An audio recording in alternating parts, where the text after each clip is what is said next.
178 Lambretta drivers from every part of Italy reached Brussels through Switzerland, France, Luxembourg and Belgium. First day's march, Tremezzo, Bâle. On that morning, the Lake of Como was as grey as the skies, and low clouds started dealing out rain.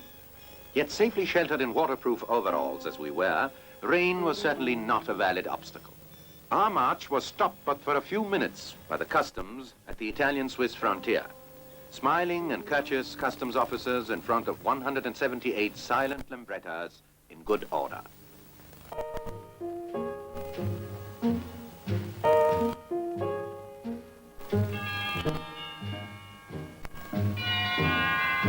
We are in Switzerland, and Lugano greets us with a cleared-up sky. How long will it last? What shall we find on the 6,600 feet of St. Gotthard? We tear along the flat road at the bottom of the valley and face the first ramps of the winding slope.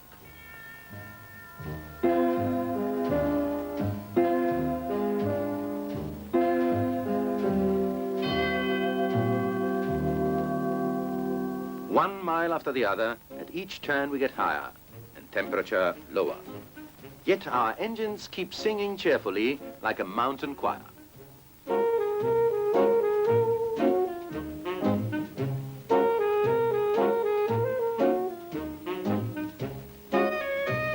Near the pass, we find the tedious rain again. Our cameraman is rather lucky, well sheltered as he is in a comfortable car. Let's cheer up, however. On our Lambrettas, we are the only ones who really look out from a window wide open on nature.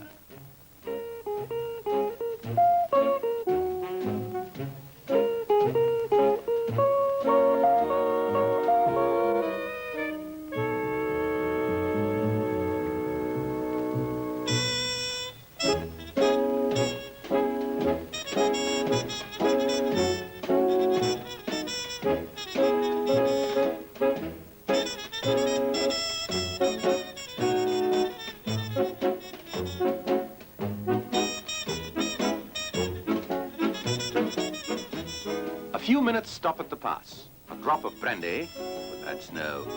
The first postcard, a few snapshots.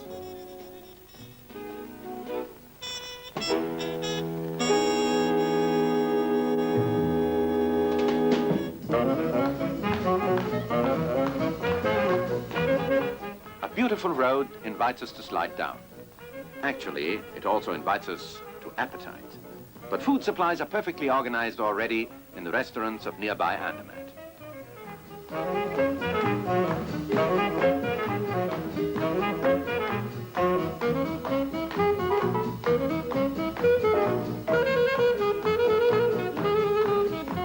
After satisfying our appetite, a beautiful, quiet downslope ensures a good digestion.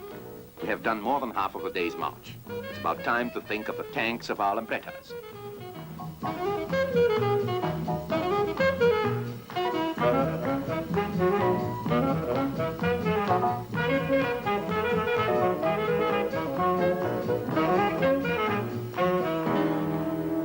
Quick feeding of 178 engines could seem a difficult problem. Yet in a matter of minutes, Mother Tank and the automatic mixers sent by Arjep for that purpose take care of it all. They'll follow us faithfully down to the end of the trip.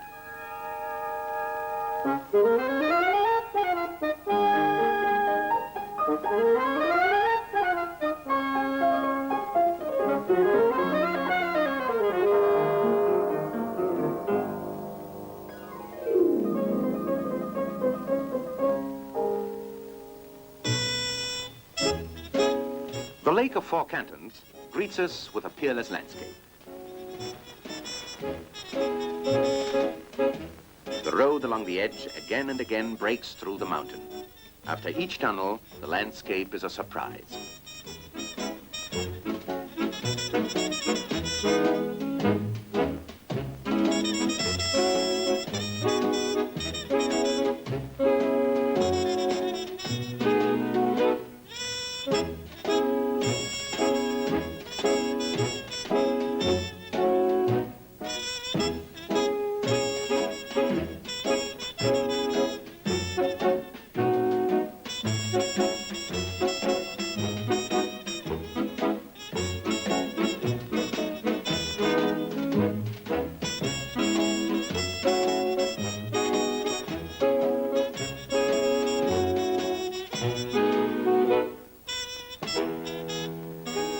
After Lucerne, we quickly reach the end of the day's journey, Bâle, where we find comfortable night accommodation.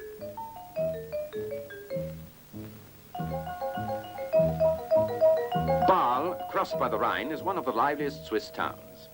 Its center is the Marktplatz, where historical buildings house public services. We were struck by the sight of several hundreds of neatly parked bicycles. Dear Swiss friends, get up to date. Lambrettas go like chronometers. The Rhine in Bâle is the main thoroughfare of international traffic. Frontiers with France and Germany are at the outskirts of the town. We turn left towards France. It is literally round the corner. Here's the borderline.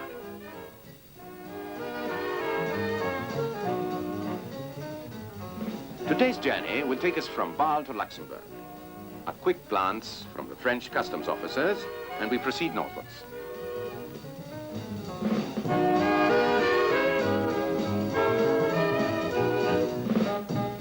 Today's journey will be almost a rest.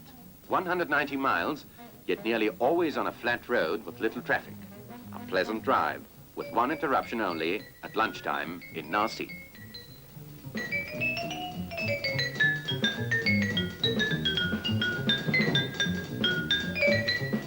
Capital of the Dukes of Lorraine, Nancy is a rather young town, as it was created in the 11th century. We noted a triumphal arch copying that of Septimius Severus in Rome.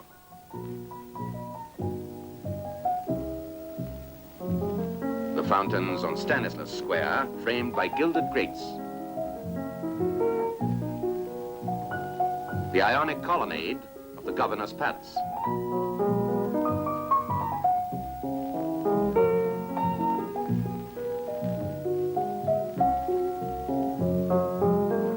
Through the Porte de la Graffe, a remnant of the fortifications of the 14th century, on which we note the Lorraine cross, we leave Nancy.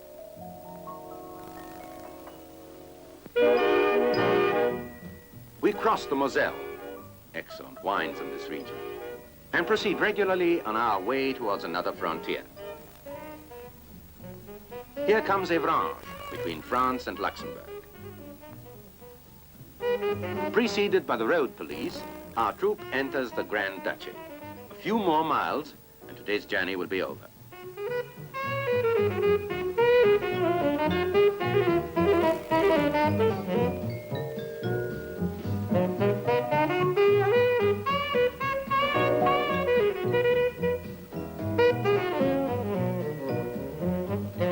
The Italian consul and other authorities give us a warm welcome.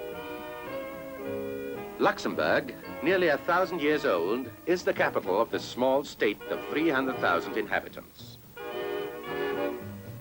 It grew around a fortress erected on a rocky spur, surrounded by deep ravines.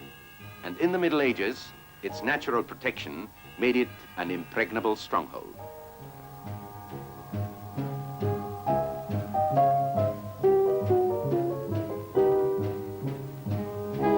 Today, many bridges connect it with its surroundings. Through one of them, we leave the city where we have spent the night.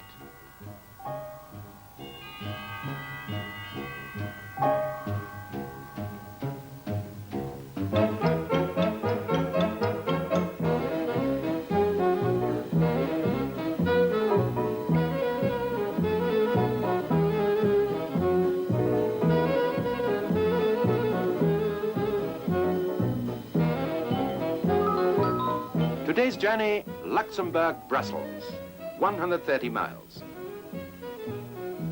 Within a few minutes, we are at the Belgian frontier.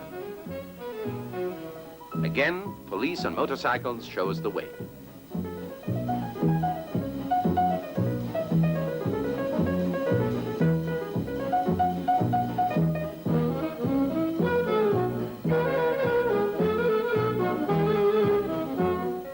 Belgium greets us with a beautiful wide road, and we immediately come across a motorcar cemetery, a rare sight in poor Europe. Seems like being in America. Yet we are in the Ardennes, and our march proceeds regularly.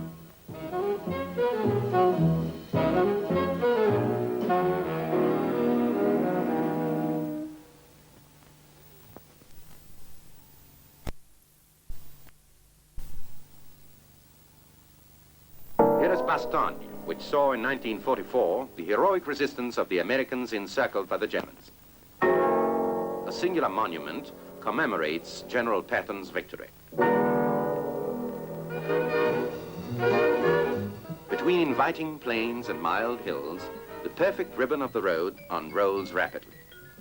Happily enough, ahead of the column, President Gigi Villaresi takes care of moderating the pace.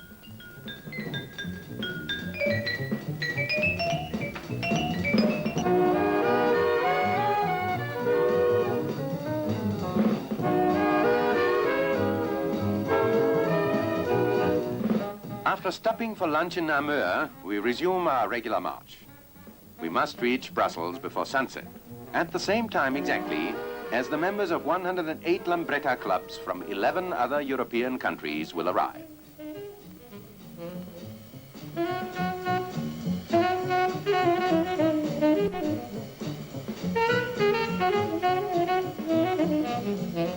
Hello, glider. Don't let our nice column distract you.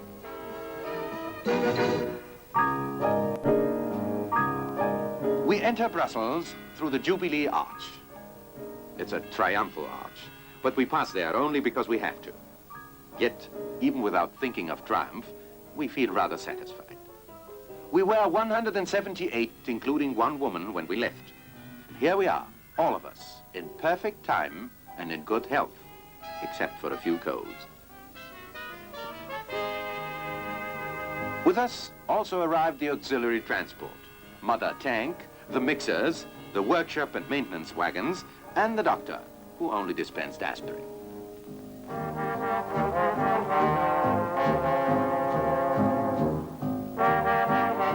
Meeting place of the international rally is the Grand Place. It seems rather a drawing room than a square.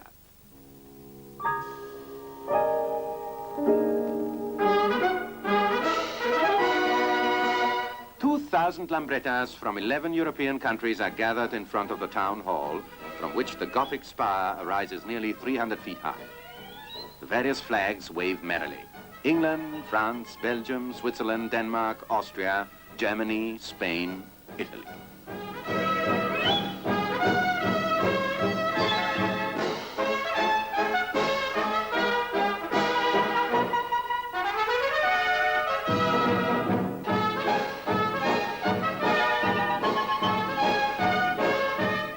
Plus rings with many different languages. Most of us do not understand them. Yet everyone understands the others. Gladness is common to all, like the rumble of our engines.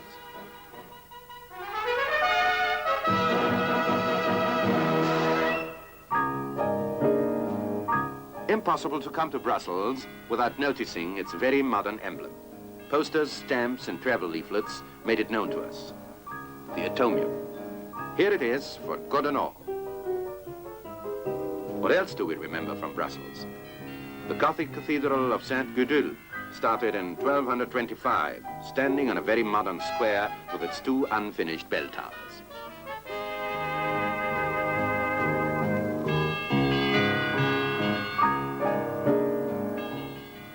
Porte de Halle is the only gate of the old city that still stands up without hindering the traffic. The dome of the Court of Justice, 390 feet high, can be seen from a distance. Side by side with the old buildings, progress makes modern skyscrapers spring up.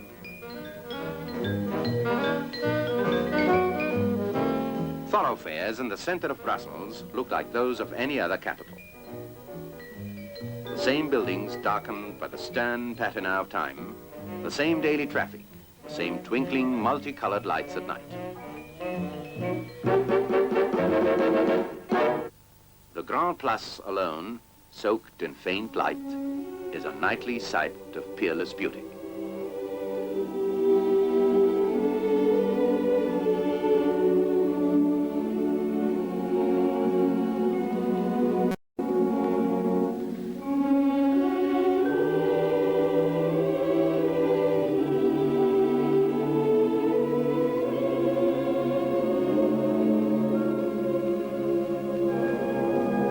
The day after finds us in Marcinelle, an important mining center, for an act of kindness. A memorial erected with blocks of marble offered by all the nations whose sons were united here in the sacrifice remembers the dead miners.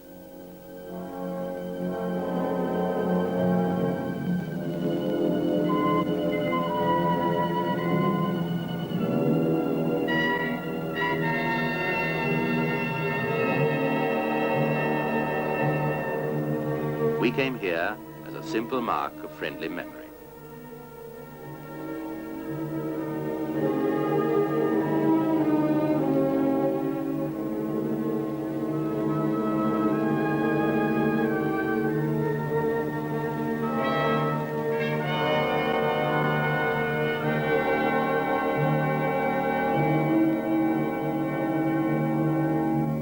And now a drive to the North Sea, through two gem-like cities, Gand and Bruges. Along the 33 miles of the road from Brussels to Gand, a windmill speaks of nearby Holland.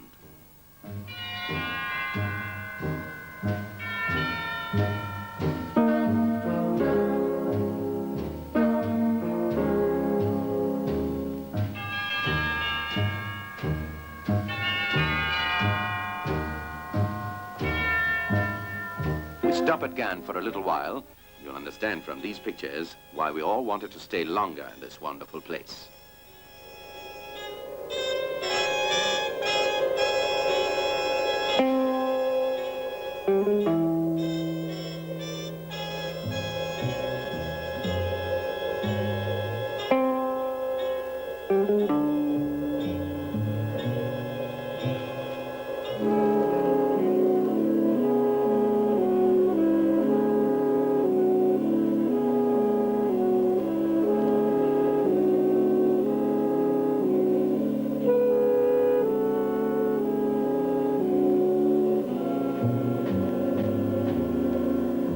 Do you remember the fairies' castle, Prince Charming and the witch of the tales of our childhood?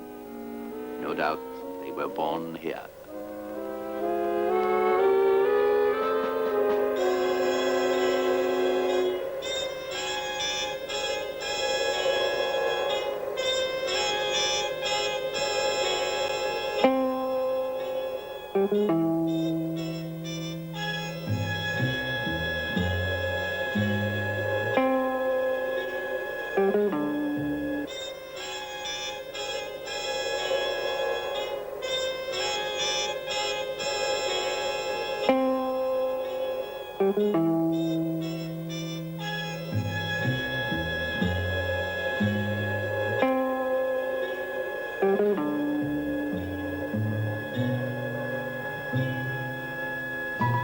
But enough with fairy tales. Our column proceeds towards Bruges.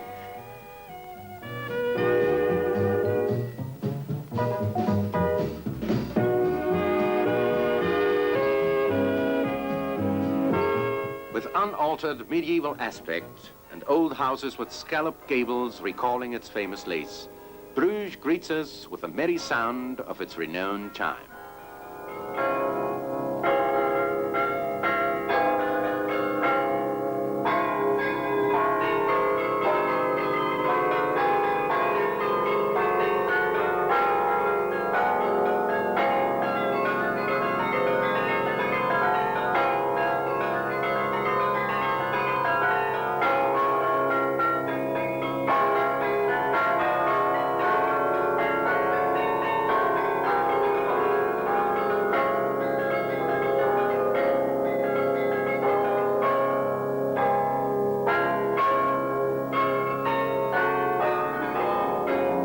Another 15 miles and we'll get to Ostend, an important Belgian bathing resort and sea station for the crossing of the Channel.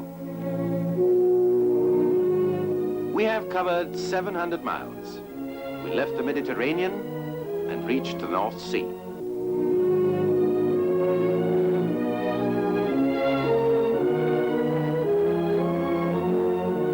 Tomorrow, we'll be on our way back home, the same way, another 700 miles.